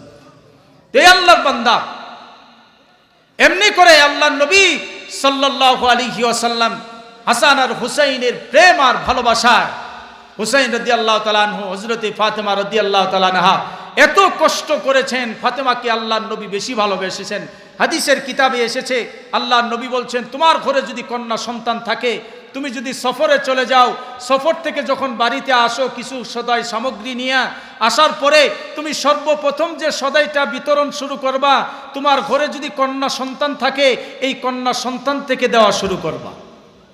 এটা সুন্নত, এটা রাসূল সুন্নত করে দিয়েছেন যে তোমার ঘরে ছেলে সন্তান আছে বটে, কিন্তু তোমার ঘরের ওই সামগ্রীটুকু যদি কন্যা সন্তান থেকে দেওয়া শুরু করো তাহলে তুমি একটা সুন্নতকে ঘরে জিন্দা করবা। আম্মাজান আয়েশা রাদিয়াল্লাহু তাআলা আনহা বলছেন, আল্লাহর নবী হযরতে ফাতেমা রাদিয়াল্লাহু তাআলা আনহা বলছেন যে আল্লাহর নবী যখন সফর থেকে বাড়িতে আইতেন, আসার পরে সফর থেকে আনা সামগ্রীটুকু আমি ফাতেমার হাতে আল্লাহর নবী আগে পৌঁছায় দিতেন। তো নারীদের এগুলি কাজ দ্বারা আল্লাহর নবী নারীদের মর্তবাগুলিকে আস্তে আস্তে তুলে ধরেছেন। কন্যা হিসেবে নারীদের মর্তবাকে আল্লাহর নবী বাড়ায় দিয়েছে। এজন্য নারী আপনার দাম আল্লাহ তাআলা একভাবে নয়, তিন ভাবে আপনাকে আল্লাহ রব্বুল আলামিন মর্তবা দিয়েছেন। তখন না হিসেবে নারীদের মর্তবা দিলেন। 2 নাম্বার, আল্লাহর নবী নারীদেরকে বধূ হিসেবে মর্তবা দান করেছেন। নারীদেরকে বধূ হিসেবে মর্তবা দিলেন। এ নারী যখন বধূ হবে, যৌবনে পদার্পণ করবে, এমনি করে পর পুরুষের যেমন করে একজন দাম্পত্য জীবন গঠনে চলে যাবে, তখন তার কাছে স্ত্রীর ইজ্জত আর সম্মানটুকু আল্লাহ এত বাড়ায় দিলেন। স্বামী স্ত্রীর সংসার চলাকালে স্বামী বেচারা যদি মরে যায়, স্ত্রী যদি ডাক দেয়া বলে, রব্বুল আলামিন আমার স্বামী আমার কাছে কতই না ভালো ছিল, আমার স্বামী আমার কাছে কত ভালো ছিল, আমার স্বামীর প্রতি তুমি রহম করো, আমার স্বামীর প্রতি আমি সন্তুষ্ট। আল্লাহর নবী বলেন, এহেন করে একজন স্ত্রীর সাক্ষী ওই স্বামীর কবরের আযাব মওকুফের জন্য যথেষ্ট হয়ে যাবে। এমনি করে স্ত্রী যদি দুনিয়া থেকে চলে যায়, আর যদি স্বামী বেচারা ডাক দিয়ে বলে, রব্বুল আলামিন আমার স্ত্রী আমার কাছে বড় ভালো ছিল, ও রব্বুল আলামিন তুমি আমার স্ত্রীর প্রতি রহম করো, স্বামীর একটা দোয়া, স্বামীর একটা মুনাজাত স্ত্রীর জন্য মঞ্জুর হয়ে যায়, কবরের আযাব মওকুফ হয়ে কবর জান্নাতের টুকরা হয়ে যায়। ইসলামী স্ত্রীর মর্তবা আল্লাহ রব্বুল আলামিন বাড়ায় দিয়েছেন যে এমনই ভাবে দাম্পত্য জীবনকে তোমরা গঠন করো। পৃথিবীর জমিনে অনেক মানুষের কাছে ভালো হওয়া যায়, কিন্তু একজন মানুষের কাছে ভালো হওয়া বড় কঠিন হয়ে যায়, স্বামী তার স্ত্রীর কাছে ভালো হওয়া। কার কাছে? স্ত্রীর কাছে ভালো হওয়া বড় কঠিন, আর স্ত্রী তার স্বামীর কাছে ভালো হওয়া বড় কঠিন। একজন বুজুর্গ স্ত্রীর কাছে আয়েশা বলতেছে, স্ত্রী শোনো, আমি এখন আল্লাহর ওলি হয়ে গেছি। কেমনে? বল, দেখো আমি বাতাসের উপরে যাই নামাজ বিছায়া নামাজ পড়তে পারি। কি বলছে? আমি বুজুর্গ হয়ে গেছি যে বাতাসের উপর যাই নামাজ বিছায়া নামাজ পড়তে পারি। এখন বাতাসের উপর যাই নামাজ বিছায়া স্ত্রীর সামনে আয়েশা হাজির হয়েছি। বলছে, দেখো ওই যে বাতাসের উপরে জায়নামাজ বিছায়া যে আমি আসলাম, এটাই আমি ছিলাম। বলে, হ্যাঁ, এই জন্য জায়নামাজের কোনায় এক জায়গায় একটু বাঁকা ছিল। কথা বুঝেন নাই? জায়নামাজের এক কোণে একটু বাঁকা ছিল, অর্থাৎ স্ত্রীর কাছে ভালো হওয়া বড় কঠিন ব্যাপার। এজন্য স্ত্রীর সাক্ষ্যটাও স্বামীর জন্য বড় এমন একটা গনিমত যে স্বামী বেচারার দোয়া যদি স্ত্রীর জন্য মঞ্জুর হয়ে যায়, স্ত্রীর কবর জান্নাতের টুকরা হয়ে যায়। এজন্য যত ভালো মানুষের কাছে আপনি ভালো হতে চান, স্বামী বেচারা স্ত্রীর কাছে ভালো হতে হবে, স্ত্রী তার স্বামীর কাছে ভালো হতে হবে। আল্লাহর নবী স্বামী আর স্ত্রীর মধ্যে প্রেম আর ভালোবাসার মহব্বত আর উলফতের কথা আম্মা জান আয়েশা রাদিয়াল্লাহু তাআলা আনহা বলেন, আল্লাহর নবী রাষ্ট্রীয় দায়িত্ব পালন করার পরে যখন আল্লাহর নবী ঘরে আসতেন, আয়েশা দেখতেন আমার রান্না তখনও দেরি হয়ে গেছে। আল্লাহর নবী আয়েশা তিনি চুলার মধ্যে লাকড়ি দিয়ে তিনি ফু দেওয়া আরম্ভ করতেন, আর আমি আয়েশা দূর থেকে তাকায়া দেখতাম আল্লাহর নবীর দাড়ি মুবারকের ভিতর দিয়া দোয়াগুলি বের হয়ে যায়। কিন্তু আপনার আমার স্বামীর সংসারের মধ্যে যদি স্ত্রীর একটু ব্যতিক্রম হয়ে যায়, পান থেকে চুন খসে যায়, তাহলে দেখা যায় অশান্তির আর কোনো অভাব থাকে না, ঘরটা জাহান্নামের একটা গর্ত হয়ে যায়, অশান্তির মূল তৈরি হয়ে যায়। এই জন্য আল্লাহর নবী রাষ্ট্রীয় দায়িত্ব পালন করার পরেও তিনি তার স্ত্রীর সাথে কোনো নরম এমন কোনো কঠিন কোনো আচরণ আল্লাহর নবী করেন নাই। আম্মা জান আয়েশা বলেন, আল্লাহর নবীর সাথে আমাদের যত স্ত্রীরা আল্লাহ নবীর সাথে সংসার করেছি, কোনদিন আল্লাহ নবীর আচরণে পরিমাণ কষ্ট আমরা অনুভব করি নাই। আল্লাহ নবী এমন জোরে কোনো ধমক দিয়া কথা বলেন নাই যাতে করে আমরা মনে কষ্ট পাইতে পারি। আল্লাহ নবী এমন কোনো আচরণও করেন নাই। আম্মা জান আয়েশা রাদিয়াল্লাহু তাআলা আনহা বলেন, আল্লাহ নবী দুনিয়া থেকে বিদায় হয়ে যাবেন, ইন্তেকালের 3 দিন আগে আল্লাহ নবীকে গোসল করানোর জন্য এমনি করে একটা তক্তের উপরে বসায় দিলেন। অত তক্তের উপরে যখন বসায় দিলেন, আম্মা জান আয়েশা হঠাৎ করে অসতর্কে একটি আঙ্গুল ওই তক্তের নিচে পড়ে গেল, আর এমনি করে আঙ্গুলটা ফেটে পানির সাথে রক্তগুলা প্রবাহিত হতে লাগলো। রক্তগুলা যখন প্রবাহিত হতে লাগলো, আল্লাহ নবী জিজ্ঞাসা করলেন, আয়েশা রে, এমন করে সাদা পানির মধ্যে রক্ত দেখা যায়, কোত্থেকে রক্তগুলি প্রবাহিত হচ্ছে, কারণটা কি? এমনি করে আম্মা জান আয়েশা বলেন, ইয়া রাসূলুল্লাহি, আপনি যখন এই তক্তের উপরে বসতেছিলেন, এমনি সময়ে অসতর্কে আমার একটা আঙ্গুলে তক্তের নিচে পড়ে যায়। তক্তের নিচে পড়ে যাওয়ার কারণে আঙ্গুলটা ফেটে রক্তগুলি প্রবাহিত হচ্ছে। আল্লাহ নবী দুঃখ প্রকাশ করলেন, ভারাক্রান্ত হয়ে গেলেন। ডাক দিয়া বললেন, আয়েশা, তোমার আঙ্গুল ফেটে গেল, তারপরেও তুমি কেন পরিমাণ কষ্ট তুমি অনুভব করলে না? এমনি ডাক দিয়া বলে আল্লাহ নবীকে আয়েশা রাদিয়াল্লাহু তাআলা আনহা বলেন, ইয়া রাসূলুল্লাহি, আমার আঙ্গুল ফেটে কেন? আমার কলিজা ফেটে যদি রক্তগুলা প্রবাহিত হতো, তারপরও আপনি পরিমাণ কষ্ট পাবেন, আপনাকে সরে বসতে বলবো, এতটুকুন দুঃসাহস আমি করতে পারি না। কারণ আপনাকেই, আপনার কোনো আচরণে, আপনার ব্যথা, আপনার কোনো আচরণে আমরা মনের মধ্যে কোনো কষ্ট আমি পাই নাই। আম্মা জান আয়েশা বলেন, আল্লাহ নবী একদিন আমার ঘরে থাকতে লাগলেন। আর যখন গভীর রাত হয়ে গেল, আল্লাহ নবী, আমি ঘুম থেকে জাগ্রত হওয়ার পরে দেখি আল্লাহ নবী আমার কাছে নাই। আমি চিন্তা করতে লাগলাম, আল্লাহ নবী হয়তো তিনি কোনো অন্য স্ত্রীর ঘরের মধ্যে ঢুকে পড়েছেন। একবার চিন্তা হলো না, আজকে যেহেতু আমার ঘরে থাকবেন, অন্য কোনো স্ত্রীর ঘরে আল্লাহ নবী যেতে পারেন না। কিন্তু একটু ধারণা হওয়ার পরে আমি খুঁজতে লাগলাম, অন্যান্য স্ত্রীর ঘরে তালাশ করলাম, কিন্তু আল্লাহ নবীকে খুঁজে পেলাম না। কিন্তু আমি এমন করে যখন জান্নাতুল বাকির কাছে চলে গেলাম, জান্নাতুল বাকির কাছে গিয়ে দেখি আল্লাহ নবী দুটি হাত প্রসারিত করে আল্লাহকে ডাক দিয়া বলে, আল্লাহ, আমার খাদিজার কবরকে তুমি হেফাজত করো রে আল্লাহ, আমার খাদিজার কবরকে হেফাজত করো, সাহাবীদের কবরকে হেফাজত করো। আম্মা জান আয়েশা বলেন, আল্লাহর নবীর মুনাজাতের সাথে সাথে আমি আয়েশাও মুনাজাতে হাত উত্তোলন করতে লাগলাম, আমিন আমিন বলতে লাগলাম। আল্লাহর নবী মুনাজাতে বললেন, হযরতে খাদিজার কবরকে হেফাজত করো। দোয়া শেষ হয়ে গেল। আমি আল্লাহর নবীকে জিজ্ঞাসা করলাম, ইয়া রাসূলুল্লাহি, ইয়া হাবিবাল্লাহ, আপনার ঘরে তো এখনো পরম সুন্দরী স্ত্রীরা আছে, কিন্তু আজও পর্যন্ত খাদিজাকে আপনি কেন ভুলে যান নাই? আজও পর্যন্ত খাদিজার কথা আপনার মনে পড়ে। আপনি যখন তাকে বিবাহ করেন, আপনার বয়স হলো 25 আর খাদিজার বয়স হলো 40। আপনি 25 বছরের একজন যুবক হয়ে আপনি সামান্য 40 বছরের একজন বুড়িকে বিবাহ করলেন। আম্মা জান আয়েশা বলেন, এহেন কথা বলার সাথে সাথে আল্লাহ নবীর চেহারাটা মলিন হয়ে গেল। আমি বুঝতে পেরেছি আল্লাহ নবী খাদিজাকে বুড়ি বলাতে বড় কষ্ট পেয়েছে। আল্লাহ নবীকে ডাক দিয়ে বললেন, ইয়া রাসূলুল্লাহি, আমার অপরাধ আপনি আমাকে মাফ করে দিবেন।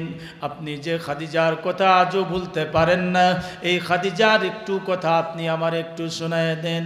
আল্লাহ নবী ডাক দিয়ে বলে, আয়েশা, তোমরা হইলা আমার সুখের সময়ের স্ত্রী, আর আমার খাদিজা হলো দুঃখের সময়ের স্ত্রী। যখন এই মক্কার জমিনে মাথা গুছানোর মতো কোনো জায়গা ছিল না, ওই সময়ে বিনা দাওয়াতে, বিনা পরিশ্রমে একমাত্র নারীদের মধ্যে সর্বপ্রথম যিনি কালেমা পড়ে মুসলমান হয়ে যায়, তিনি হলো খাদিজা। হযরতে খাদিজা রাদিয়াল্লাহু তাআলা আনহা এমনি করে তোমার দুঃখের সময়ের স্ত্রী। শুধু তাই নয় আয়েশা, আমি সারাদিন দিনের দাওয়াত দিয়া যখন রাত্রিতে বের হয়ে যেতাম, বাড়িতে যখন চলে যাইতাম, বাড়িতে যাইয়া একটা ডাক দিতে ঘরের দরজায় টুকা দিতে দেরি হতো, কিন্তু খাদিজা ঘরের দরজা খুলে দিতে দেরি করে নাই। আমি ডাক দিয়া বললাম, হ্যাঁ খাদিজা, যত রাতে আসি না কেন, যত রাতে আসি ঘরের দরজায় টুকা দিতে দেরি হয়, ঘরের দরজা খুলে যেতে দেরি হয় না। ডাক দিয়া বলি, ইয়া রাসূলুল্লাহি, আপনি দিনে দাওয়াত নিয়ে আসবেন, আপনি ঘরের দরজায় আইসা ডাকাডাকি করবেন, আপনার রহমাতুল লিল আলামিনের নামে কলঙ্ক রটবে গো। এই জন্য আল্লাহর নবী, আপনি যতক্ষণ পর্যন্ত আমার ঘরের দরওয়াজায় না আসেন, ততক্ষণ পর্যন্ত আমি তো ঘরের দরওয়াজার সাথে হেলান দিয়া কান লাগায়া দাঁড়ায়া দাঁড়ায়া থাকি। নবী গো, আপনি কখন আইসা ঘরের দরওয়াজায় ডাক দিবেন? স্বামীর ইতাআত কাকে বলে? আম্মা জান আয়েশা বলেন, আল্লাহর হাবিব বলছেন যে ঘরের দরওয়াজায় আয়া হযরতে খাদিজা দাঁড়ায় থাইকা স্বামীর ইজ্জত আর সম্মানকে বুঝিয়েছেন। গোটা পৃথিবীর নারীদের জন্য হযরতে আয়েশা রাদিয়াল্লাহু তাআলা আনহা হচ্ছেন মডেল। হে পৃথিবীর নারীরা, পৃথিবীর জমিনে তোমার স্বামী তোমার কাছে বড় আমানত, কাজে তোমার স্বামীর আমানত করো, তোমার স্বামীর সেবা করো, তোমার স্বামীর আনুগত্য করো।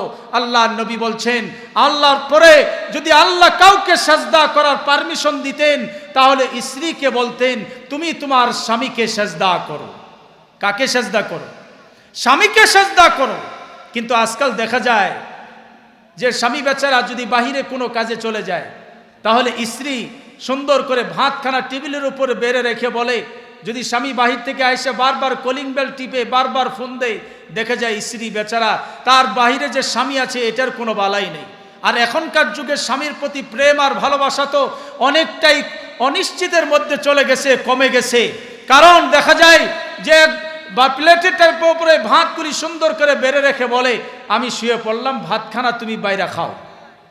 আছে না নেই? অনেকেই আছে স্বামীর প্রতি যে একটা শ্রদ্ধাবোধ, স্বামীর প্রতি যে একটা আনুগত্য, এই আনুগত্যটুকু কমে গেছে। আপনার স্বামী যদি, আপনি আর স্ত্রী হয়ে আপনার স্বামীর যদি কথার অমান্য করেন, আনুগত্যের যদি কোনো ত্রুটি আপনি করেন, আর স্বামী বেচারা কিয়ামতের ময়দানে আল্লাহর আদালতে স্ত্রীর বিরুদ্ধে মামলা দায়ের করে নির্ঘাত ওই স্ত্রী জাহান্নামী হয়ে যায়। এজন্য মা বোনরা যারা আছেন, অনেকেই এই বিষয় নিয়ে আলোচনা করে না। মাহফিল কর্তৃপক্ষ আমাকে বলেছেন, কাজেই এই বিষয়গুলি নিয়ে আলোচনা করার জন্য সচেষ্ট হয়েছি। কারণ এই আলোচনাগুলি অনেকের ভালো লাগে না, অনেকের একটু ভালো লাগে, আবার অনেকের ভালো লাগে না। কারণ দেখা যায় সমাজগুলি আজকে বেপরদার বেহায়ার মধ্যে ছাউনি পড়ে গেছে। প্রত্যেকটা ঘরে আজকে পর্দার কোনো ব্যবস্থা নাই, পর্দার কোনো বিধান আজকে নারীদের মধ্যে নাই। আজকে কলুষিত এই সমাজ কখন ফিরে আসবে ওই জান্নাতের দিকে? কখন ফিরে আসবে তারা ইসলামের পথে? আজও আমরা আজকে এই সারা বাংলাদেশে, শুধু আজকে এই মাহফিল নয়, গোটা বাংলাদেশে প্রত্যেকটা শীতের মৌসুমে প্রত্যেক রাতে ৮,০০০-এরও বেশি মাহফিল হয়। ৮,০০০-এরও বেশি মাহফিল হয় গোটা বাংলাদেশে, ৮,০০০-এরও বেশি মাহফিল হয়। প্রত্যেক বৎসর মসজিদের মিনার থেকে ৫২টা জুমায় বয়ান করা হয়। শুধুমাত্র আজকে উলামায়ে কেরাম তারা তালিমের কথা বলেন, পর্দার বিধান লঙ্ঘন করা যাবে না, পর্দার বিধান যে আইন করা হয়েছে, পর্দা তোমরা নারীরা মেনে চলো। কারণ একটা নারী যদি বেপর্দা হয়ে চলে, বলেছি ৪ জন ব্যক্তির বিরুদ্ধে কিয়ামতের আদালতে মামলা দায়ের করবে। নারী, আপনাকে বলি, আপনি যদি আপনার মাথার কেশগুলিকে অন্যকে আপনি দেখান, আল্লাহর নবী বলছেন কিয়ামতের ময়দানে অনেক পুরুষ জিনার গুনাহ নিয়ে আল্লাহর আদালতে দাঁড়াবে, আর অনেক নারী জিনার গুনাহ নিয়ে আল্লাহর আদালতে দাঁড়াবে। আল্লাহ রব্বুল আলামিন কে ডাক দিয়ে বলবে, রব্বুল আলামিন, দুনিয়াতে তো আমি কোনোদিন জিনা করি নাই, কিন্তু এত জিনার গুনাহ আমার আমলনামায় কেন? আল্লাহর নবী বললেন যে দুনিয়ার জমিনে তো তোমাদেরকে জানায় দেওয়া হয়েছে, জিনাল আইনুন নজর, চোখের জিনা হয় দেখার দ্বারা, চোখের জিনা হয় দেখার দ্বারা। কাজেই তুমি যা চোখের দ্বারা দৃষ্টি করেছো, এই দৃষ্টির যে জিনাগুলি তোমার আমলনামার মধ্যে জমা হয়ে গেছে। আল্লাহর নবী বলেন, একজন নারী যদি মাথার চুল খুলে রাস্তা দিয়া যদি হেঁটে যায়, নিজের সম্মান আর ইজ্জতগুলি যদি একজন নারী না বুঝে, তাহলে আল্লাহর নবী বলেন ওই বেপর্দা নারীকে কবরের মধ্যে মদফুন করতে দেরি হবে, এক একটা চুলের বিনিময়ে এক একটা সাপের রূপ ধারণ করে ওই বেপর্দা নারীকে কবরের মধ্যে দংশন করতে থাকবে। একজন বেপর্দা নারী তার সেবা শুশ্রূষা তার বেপর্দা থেকে ফিরে আসতে হবে। এই সমাজ, কলুষিত সমাজ থেকে আমাদেরকে বেরিয়ে আসতে হবে, কারণ আপনাকে ইজ্জত আর সম্মান ইসলাম আপনাকে দিয়েছেন। এজন্য নারীকে কেমন ইজ্জত সম্মান দিলেন? নারী যেমন করে পিতার কাছ থেকে সম্পত্তি পাবে, নারী তেমন করে স্বামীর কাছ থেকে সম্পত্তি পাবে। এজন্য নারীর ইজ্জত আর সম্মান আল্লাহ পাক বাড়ায় দিলেন। কারণ পুরুষ মানুষ একজনের কাছ থেকে সম্পদের মালিকানা হয়ে যায়, কিন্তু নারী দুটি ভাবে মালিকানা হয়। এক নাম্বার হলো পিতার কাছ থেকে পাওয়া যায়, দুই নাম্বার হলো তার স্বামীর কাছ থেকে পেয়ে যায়। এদিক দিয়েও সম্মান আল্লাহ তাআলা বাড়ায় দিছে। এজন্য নারীকে আল্লাহ স্ত্রী হিসেবে মর্তবা দিলেন, বধূ হিসেবে মর্তবা দিলেন। নারীকে আরেকটা মর্তবা দিলেন, মা হিসেবে মর্তবা দিয়ে দিলেন। আল্লাহ নবী সাল্লাল্লাহু আলাইহি ওয়াসাল্লাম বলেন, নারীদেরকে মর্তবা দিলাম মা হিসেবে। মার হিসেবে তো মর্তবা, দুনিয়ার জমিনে কোনো সন্তান যদি মার দিকে তাকায়, যদি ভালো করে সুন্দর করে মায়ার নজরে দয়ার নজরে তাকায়, তাহলে খানায়ে কাবা জিয়ারত করলে যে সওয়াব হয়ে যায়, 100 বার জিয়ারত করলে যা সওয়াব হয়ে যায়, ওই সন্তানের আমল নামায় 100টা মকবুল হজের সওয়াব আমল নামায় জমা হয়ে যায়। মা বাবার কত সম্মান আর কত ইজ্জত আল্লাহ বাড়ায় দিল। তুমি খানায়ে কাবা 1000 বার জিয়ারত করলাম, তুমি 1000 বার খানায়ে কাবা জিয়ারত করলাম, বাড়িতে আসার পরে তুমি বাড়ির সামনে হাজি ভিলা নাম দিলা। অনেকের বাড়িতে আছে হাজি ভিলা নাম দেয়া দিল, কিন্তু দেখা যায় হাজি তার মায়ের কোনো খবর নেই না, হাজি তার বাপের কোনো খবর নেই না। বড় বড় টাকাওয়ালার মানুষগুলি আজকে তার বাড়িতে মা বাবার জায়গা হয় না বলে বৃদ্ধাশ্রমে পর্যন্ত টাকাওয়ালারা মা বাবারে রাইখা দেয়। এই মা বাবার ইজ্জত সম্মান আল্লাহ তাআলা কত গুণে বাড়ায় দিয়েছেন। আল্লাহ রব্বুল আলামিন বলেন, দুনিয়ার জমিনে রিজা রব্বি রিজাল ওয়ালিদাইন, মা বাবা যদি সন্তুষ্ট হয়ে যায়, আরশের মালিক বলেন আমি আল্লাহ ওই বান্দার প্রতি সন্তুষ্ট হয়ে যাই। মা বাবার সম্পর্কের সাথে আল্লাহ রব্বুল আলামিন কোরআনুল কারীমের মধ্যে বলেন, وَوَصَّيْنَا الْإِنسَانَ بِوَالِدَيْهِ إِحْسَانًا حَمَلَتْهُ أُمُّهُ كُرْهًا وَوَضَعَتْهُ كُرْهًا। যেরকম আল্লাহু আকবার। আল্লাহ পাক বলেন, পৃথিবীর সব সন্তানগুলিকে বলেছি তোমরা তোমাদের মাতা পিতার সাথে সদ্য আচরণ করবে, কারণ তোমার মা তোমাকে অতি কষ্টে গর্ভধারণ করেছেন, আবার অতি কষ্টে তোমাকে প্রসব করেছেন। এজন্য সন্তানগুলি তোমরা তোমাদের মাতা পিতার সাথে উত্তম আচরণ করো। তোমার কথার দ্বারা মায়ের মনে যাতে কোনো বিন্দু পরিমাণ কষ্ট অনুভব না হয়।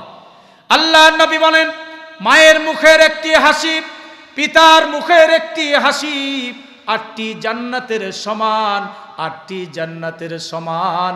আর মা বাবার মনের একটা দুঃখ, মনটা বেজার, মা বাবার মুখটা বড় মলিন, 7টি জাহান্নামের চেয়েও বড় ভয়ঙ্কর।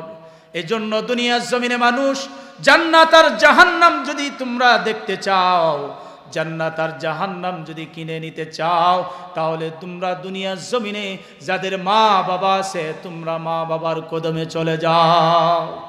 মা বাবা তোমার জান্নাতুকা ওয়া নারুকা, হয়তো তোমার মা বাবা তোমার জন্য জান্নাত, নচেত তোমার মা বাবা তোমার জন্য হয়তো জাহান্নাম।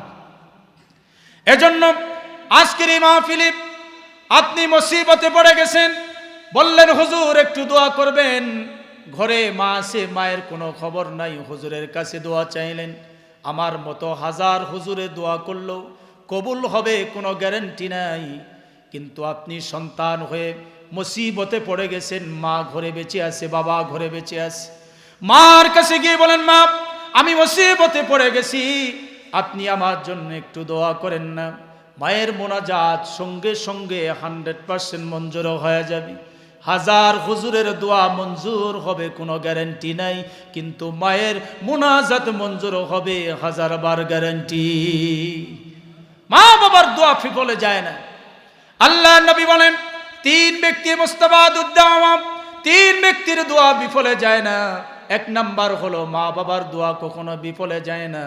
2 নাম্বার হলো মুসাফিরের দোয়া বিফলে যায় না। 3 নাম্বার হলো নেই পরায়ণ বাদশা যদি দোয়া করে, নেই পরায়ণ বাদশার দোয়া বিফলে যায় না। এজন্য দুনিয়ার জমিনে যাদের মা বাবা বেঁচে আছে, ওই মা বাবাগুলিকে জান্নাতের একটা কারণ তোমরা বানায় নাও। মা বাবার সাথে কখনোই তোমরা মন্দ আচরণ করবে না।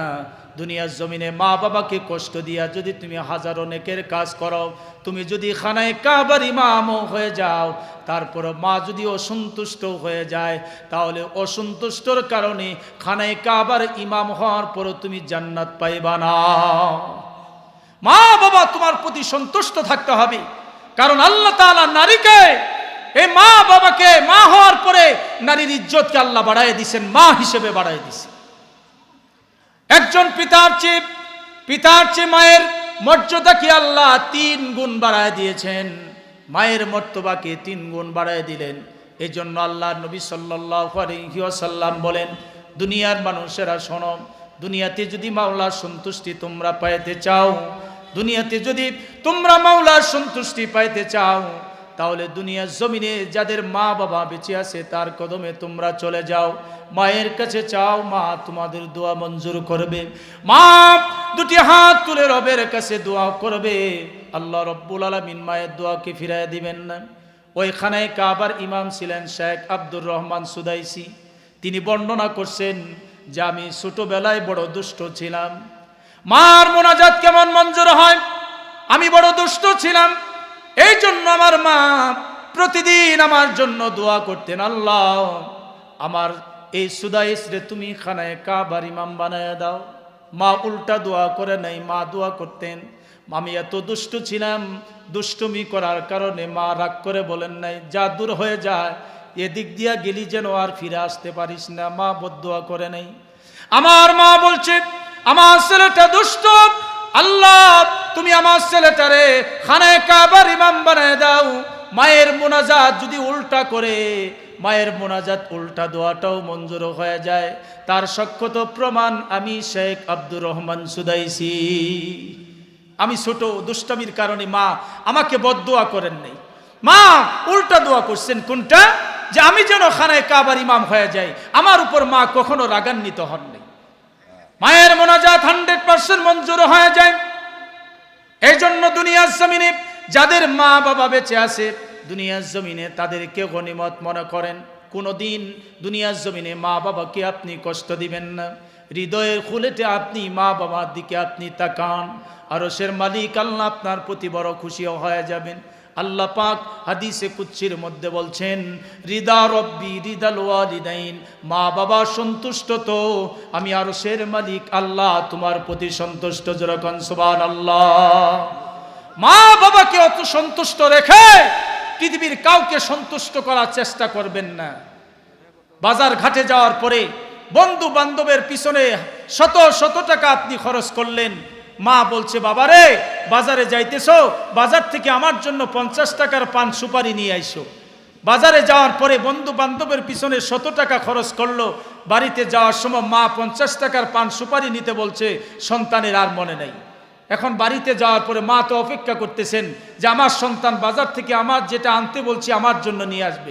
ডাক দিছে, বাবা তুমি কি আমার জন্য পান সুপারি নিয়ে আসছো? এখন সন্তান বুড়ো ঝমক মারছে, তুমি প্যান প্যান করো, আমি কি তোমার ওই কাজ নিয়ে বসে আছি? তার মানে হলো মায়ের এই কাজে তার কোনো গুরুত্ব নাই। বন্ধু বান্ধবকে খুশি করার জন্য বড় ব্যস্ত হয়ে গেছে, মারে বড় বেজার বানায় দিছে। আল্লাহ রাব্বুল আলামিন হাদিসে কুদসির মধ্যে জানায় দিলেন, পৃথিবীর মানুষেরা শোনো, মা বাবা যদি সন্তুষ্ট হয়ে যায়, তোমার কোনো আমল আমি রবের দরবারে মঞ্জুর হবে না। তুমি খানায় কাবার ইমাম হলেও মঞ্জুর হবে না। তুমি এজন্য দুনিয়ার জমিনে মা বাবাকে বড় সন্তুষ্ট করো। দুনিয়ার জমিনে দুনিয়ার জমিনে মা বাবা দুনিয়া তার কলিজা কেটে হলো সন্তানের সুখের জন্য, সমৃদ্ধির জন্য মা বাবা তার সন্তানের জন্য পুরো লাইফটারে শেষ করে দেয়। কিন্তু আজ অনেক সন্তানগুলি মা বাবাকে ভুলে যায়।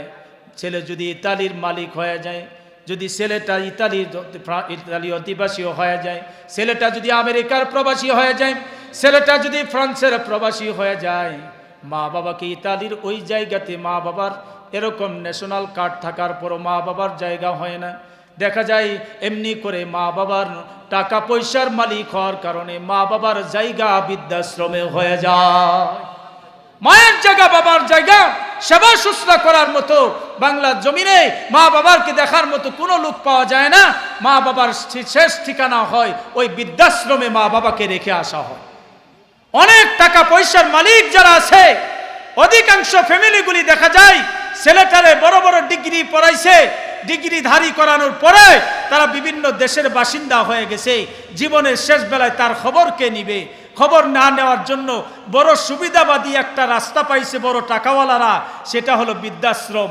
এই বৃদ্ধাশ্রমে মা বাবার রাইখা আসছে, বলে এখানে থাকলে মা বাবা ভালো থাকবে।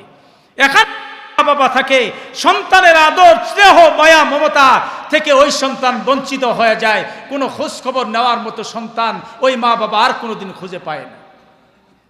বৃদ্ধাশ্রমে তাদের ঠিকানা হবে, কসম করে বলতে পারি, যাদের মা বাবা আজ বৃদ্ধাশ্রমে অবস্থান করছে, যারা মা বাবার আদর, স্নেহ, মায়া, মমতা, মা বাবা যেটা চায়, যে সন্তান দিতে পারছে না, 100% গ্যারান্টি মা বাবাকে বৃদ্ধাশ্রমে রেখে আর জমিনে থেকে জান্নাতের টিকিট কাটতে চাই, কসম আল্লাহর, তুমি কখনো জান্নাতে যেতে পারবা না। গ্যারান্টি 100%। হাজার চেষ্টা করলেও মা বাবাকে বৃদ্ধাশ্রমে রেখে দুনিয়ার এই বুকে জান্নাতের টিকিট কাটতে পারবা না। এজন্য মুমিন, দুনিয়াতে বড় দৌলত হচ্ছে মা বাবা। এজন্য মা বাবার সাথে সদ্য আচরণ আমাদেরকে করতে হবে। মা বাবার সাথে কখনো উচ্ছৃঙ্খল ব্যবহার করা যাবে না। মা বাবা অতি কষ্ট করে আপনাকে আমাকে লালন পালন করেছেন। আমি যেমন আমার সন্তানকে লালন পালন করি, অনুরূপ ছোটকালে আমার সন্তানকে আমাদেরকে লালন পালন করেছেন। এই জন্য আল্লাহ কত বড় দয়ালু, কোরআনে কারীমে মা বাবার জন্য দোয়াও শিখিয়ে দিয়েছে।